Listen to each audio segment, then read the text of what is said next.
Now, back to T3 dito sa TV5.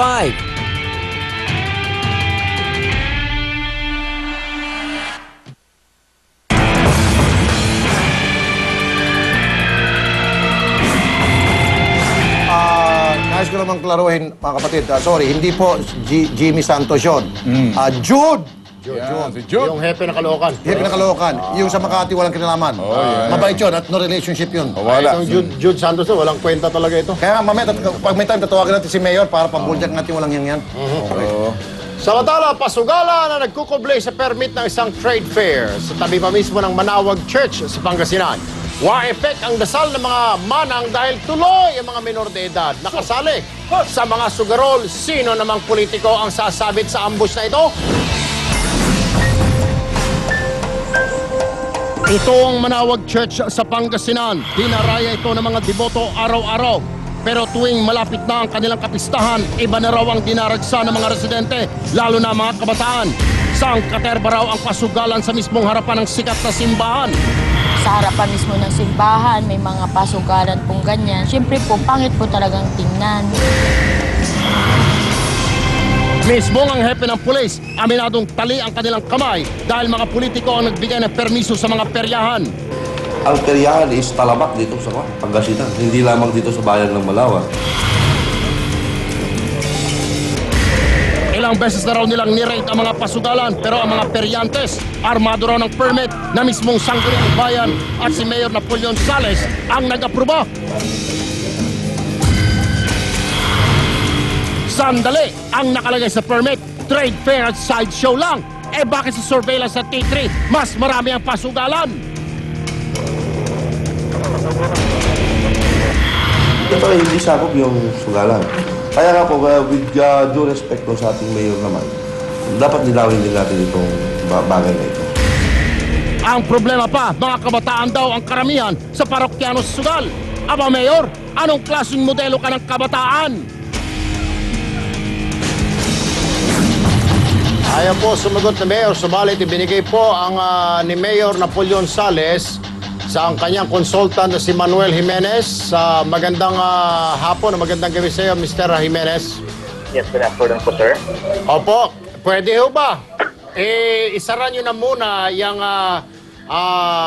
peryahan, pasugalan dyan sa harap ng Manawag Church dahil mismo mga kaparian ho nagsumbong ho sa amin kamakailan.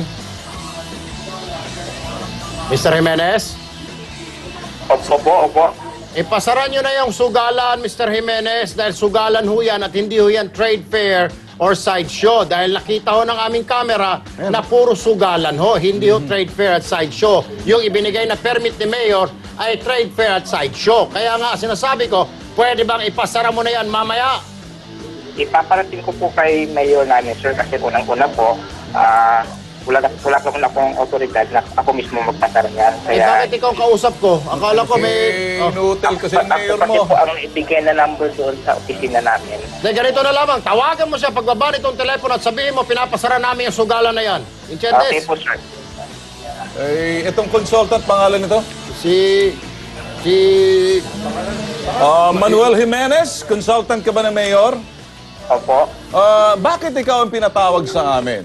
Parang dumadaan kami sa third party, ikaw ay taga-sala lang. Ano bang problema? Ano bang problema ng mayor mo na parang nabahagata ang buntot? Hindi naman po, sir. Anong Kasi tawag mo riyan? nung Anong tumawag tawag mo kayo- riyan? Di ba nagkukubli sa iyong sa likod ng iyong saluwan? Kalsusilyo. Sa iyong sa iyong karsusilyo? Hindi naman po, sir. Kasi Anong tawag mo diyan? Tanong ko sa iyo, matapang bang mayor mo? May buo bang dibdib ng mayor mo?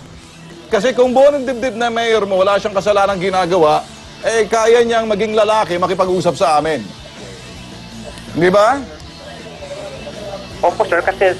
Ganito na lang, huwag ka na makipagtalo dahil mabibitag ka sa akin. Sabihin mo din sa duwag na mayor mo, simula ngayon, pag tinawagan, sagutin para mapaliwanag niya. Makakarating po, sir. Di ba? Makakarating po. O sabihin mo sa Makakarating po, mayor sir. mo, kung hindi niya kaya maging mayor, mag-resign na lang. Di ba? Wala siyang silbi na mayor, ganitong klase mga sitwasyon dapat sinasagot. Pinagkakalob sa kanyang karapatan niya, hindi ginagamit. Makinig ka!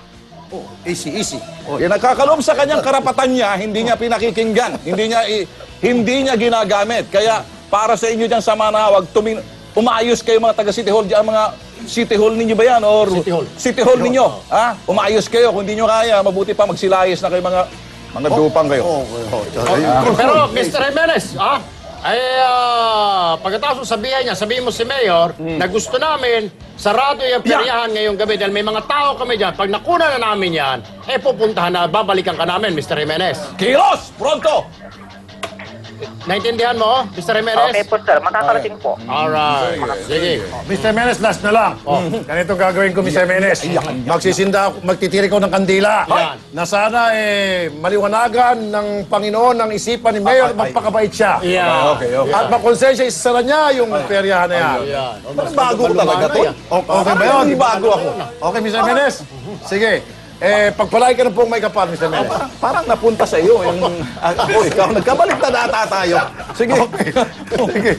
Yan po ang 30 minutong aksyon na mismo. Magandang hapon ako po sa Rapi Tulfo. Ako naman si Ben Tulfo. Ako po si Erwin Tulfo. T3.